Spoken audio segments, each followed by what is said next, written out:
જોઈએ તો કોંગ્રેસ દ્વારા ડ્રગ્સના આરોપો લગાવવા મુદ્દે ગૃહ રાજ્યમંત્રી હર્ષ સંઘવીએ પલટવાર કર્યો છે. તો કોંગ્રેસે ગુજરાત ડ્રગ્સનું પ્રવેશ દ્વાર છે તેવો આરોપ લગાવ્યો હતો.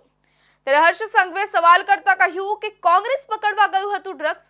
ગુજરાત એટીએસ અને કોસ્ટ ગાર્ડે 300 કિલો ડ્રગ્સ જેની કિંમત ₹1800 કરોડ થાય છે. આ ડ્રગ્સ ગુજરાતમાં ઘુસાડવાનો પ્લાન નિષ્ફળ બનાવ્યો છે. કોંગ્રેસ દ્વારા આરોપ લગાવાયો હતો કે ગુજરાત ડ્રગ્સનું પ્રવેશ દ્વાર છે, જેનો ગૃહ રાજ્યમંત્રી હર્ષ સંઘવીએ જવાબ આપ્યો છે. તેમણે સવાલ કર્યો કે શું કોંગ્રેસ ડ્રગ્સ પકડવા ગઈ હતી. તેમણે કહ્યું કે ગુજરાત એટીએસ એ ગુજરાતમાં ડ્રગ્સ ઘુસાડવાના ષડયંત્રો નિષ્ફળ બનાવ્યા. તેમણે કહ્યું કે એટીએસ અને કોસ્ટ ગાર્ડે 300 કિલો અને 1800 કરોડની કિંમતનું ડ્રગ્સ પકડી પાડ્યું છે. આ સાથે તેઓએ ગુજરાત એટીએસને અભિનંદન આપ્યા. ગૃહ રાજ્યમંત્રીએ વધુમાં કહ્યું કે ડ્રગ્સ પકડાયું નથી, પરંતુ પકડ્યું છે. મહેનતથી સફળતાપૂર્વક ઓપરેશન પાર પાડવામાં આવ્યું છે અને પાકિસ્તાનની નાપાક હરકતને રોકવામાં સફળતા મળી છે. સાથે જ ગૃહ રાજ્યમંત્રી હર્ષ સંઘવીએ કહ્યું કે ડ્રગ્સ મામલે રાજનીતિ ન થવી જોઈએ. તેમણે કહ્યું કે મુખ્યમંત્રી ભૂપેન્દ્રભાઈ પટેલે ડ્રગ્સ સામે જંગ છેડી છે. ગુજરાત એટીએસ અને કોસ્ટગાર્ડ દ્વારા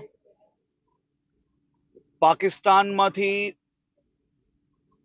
ભારતની સીમામાં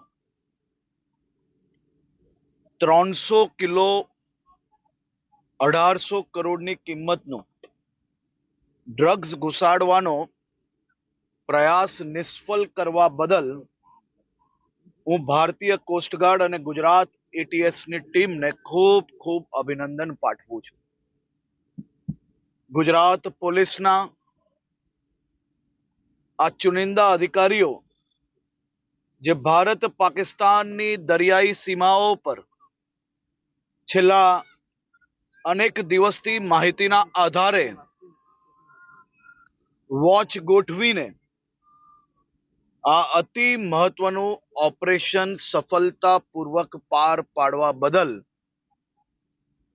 રાજ્યના સૌ નાગરિકો વતી સૌ પોલીસના જવાનોને ખૂબ ખૂબ અભિનંદન પાઠવું છું. ડ્રગ્સ પકડાયું નથી, પકડેલું છે અને એ પકડનાર ભારતીય કોસ્ટગાર્ડ અને ગુજરાત એટીએસની ટીમ ખૂબ મહેનત થકી આ ડ્રગ્સ પકડવામાં સફળતા પ્રાપ્ત થઈ છે. ગુજરાતનો દરિયાકાંઠો ડ્રગ્સની હેરાફેરી માટે જાણે ટ્રાન્ઝિટ પોઈન્ટ બની ગયો છે. ફરીવાર ભારતીય કોસ્ટગાર્ડ અને ગુજરાત એટીએસએ મોટું ઓપરેશન પાર પાડીને પોરબંદરના દરિયા નજીકથી 1800 કરોડની કિંમતનું ડ્રગ્સ પકડી પાડ્યું છે. આ કાર્યવાહીથી પાકિસ્તાની ડ્રગ્સ માફિયાઓનો પ્રયાસ નિષ્ફળ સાબિત થયો છે. ડ્રગ્સની દરિયાઈ માર્ગે ગુજરાતમાં ઘુસાડવામાં આવે તે પહેલા જ એટીએસ અને ભારતીય કોસ્ટગાર્ડે માફિયાઓને ઘેરી લીધા હતા. કોસ્ટગાર્ડને જોતા ડ્રગ્સ માફિયાઓ ડ્રગ્સ નાખી ફરાર